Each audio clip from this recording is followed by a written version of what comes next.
আসসালামু আলাইকুম গাইস, আপনারা কেমন আছেন? তো আশা করি সবাই ভালো আছেন। আজকে নিয়ে আসলাম আপনাদের জন্য আমসত্ত্বর রেসিপি। তো প্রথমে একটা কথা, যার কাছে ভিডিওটা যাইবো, যে সাবস্ক্রাইব করেন নাই একটা সাবস্ক্রাইব করে দিবেন। তো আমি 1 কেজি পরিমাণ আম নিলাম। আপনারা চাইলে কম বেশি করে নিতে পারেন। স্পেশালি আমরা দেখা যায় আমসত্ত্ব বা আম আচার, আমের ভর্তা এগুলো আমরা কিনা খাই।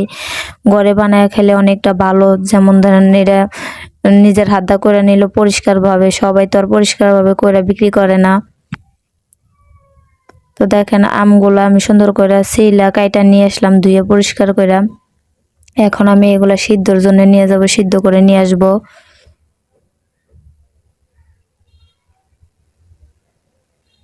এই দেখেন চুলায় আমি বসাই দিলাম একটা হাঁড়িতে কইরা। প্রায় দেখেন সিদ্ধটা আমার হয়ে গেছে। সিদ্ধটা করতে বেশি সময় লাগছে না, যেমন ধরেন বেশি সিদ্ধ করলে দেখা যাবে গইলা গেছে।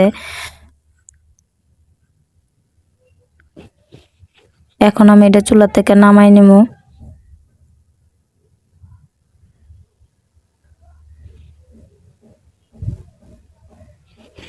চুলা থেকে নামাইয়া আমি ঠান্ডা পানি দিয়ে ধুইয়া নিয়ে আসলাম। এটা এখন আমি চাইলা নিমু, চালার কারণে যাতে এটার মধ্যে কোনো হাঁস না থাকে, যাতে শক্ত জিনিস কোনো রকম না থাকে, যেহেতু আমি আমসত্ত্ব করব।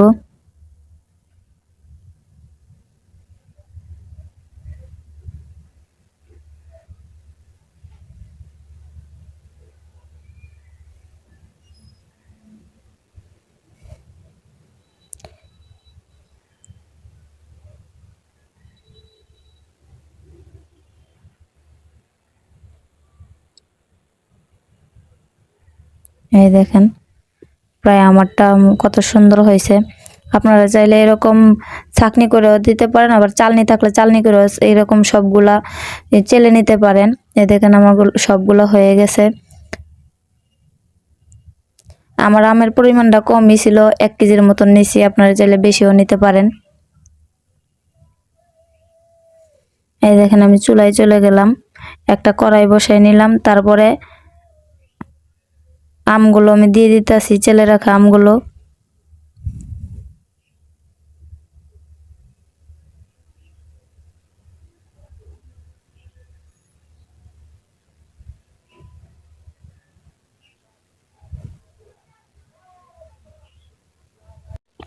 আগুনের পরিমাণটা মিডিয়াম থেকে লো আছে রাখবেন।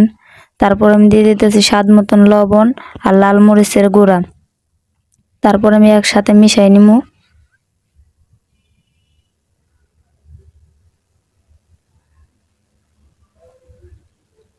লাল মরিচের গুঁড়োটা আপনাদের কাছে দিলে দিতে পারেন, না দিলে নাই। এ দেখেন দিয়ে দিতেছি আমি এখন চিনি। চিনির পরিমাণটা আপনারা কম বেশি করে নিতে পারেন, আর আমি চিনির পরিমাণটা একটু বরাবরই দিয়েছি, যেমন বেশি মিষ্টিও না আর টকও যেন লাগে না। টক লাগলে দেখা যায় আমসত্ত্বটা খাইতে ভালো লাগে না।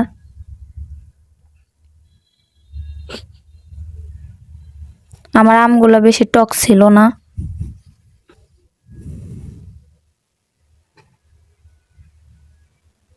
তারপরে দিয়ে দিতেছি আমি পাঁচফোড়ন। দেখেন অনেকটা পানি শুকিয়ে গেছে, পানির পরিমাণটা আপনারা দেখলেই বুঝতে পারবেন যে কিরকম ছিল। আর আমি যে সময় চাইলা নিই সেই সময় কোনো পানি অ্যাড করি নাই। চালার সময় আপনারা কোনো পানি অ্যাড করবেন না, দেখা যাবে পানি অ্যাড করলে বেশি সময় লাগবে ওইটি পানিটা শুকাইতে গেলে আমসত্ত্বর।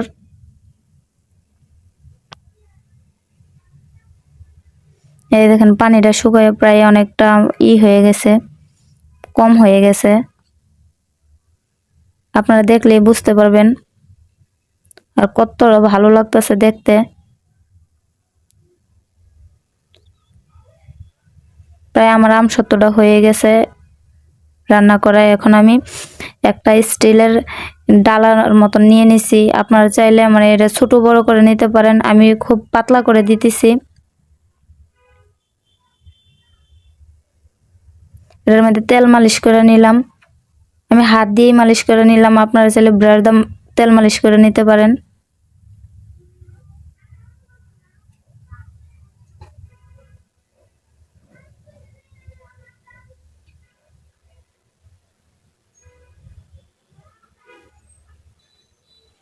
আমসত্ত্বটা আমার অনেকটা গরম ছিল, তাই আমি হাত লাগাই নাই। আপনারা আমসত্ত্বটা একটু কুসুম গরম থাকতে থাকতে এটা মানে ই পরিবেশন করে লই দিয়ে দিতে পারেন, কারণ বেশি ঠান্ডা হয়ে গেলে দেখা যাবে শক্ত হয়ে গেছে, বৈশা গেছে, ভালো দিতে পারবেন না। এই দেখেন কত সুন্দর করে আমি এটি একসাথে ছড়াই নিলাম ডালাটার মধ্যে, আপনারা দেখলেই বুঝতে পারবেন।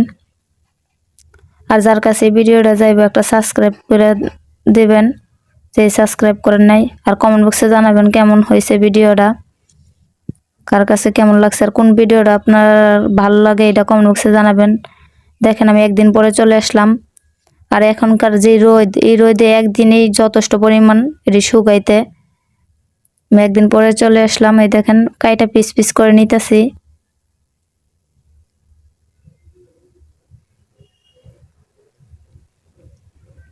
আর একটা লাইক করে দিবেন, কার কাছে কেমন লাগছে অবশ্যই জানাবেন আশা করি। আর যার কাছে যাইব, যেই সাবস্ক্রাইব করেন না একটা সাবস্ক্রাইব করে দিবেন।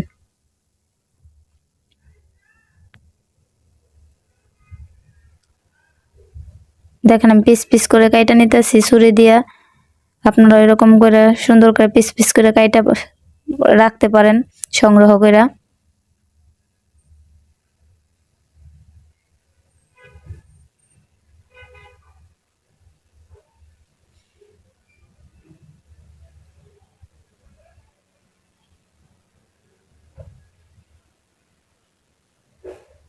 আর দেখেন কতটা লোভনীয় হয়েছে, কতটা ভাল লাগতেছে দেখতে, দেখলেই খাইতে মন চাইবে এরকম একটা বিষয়।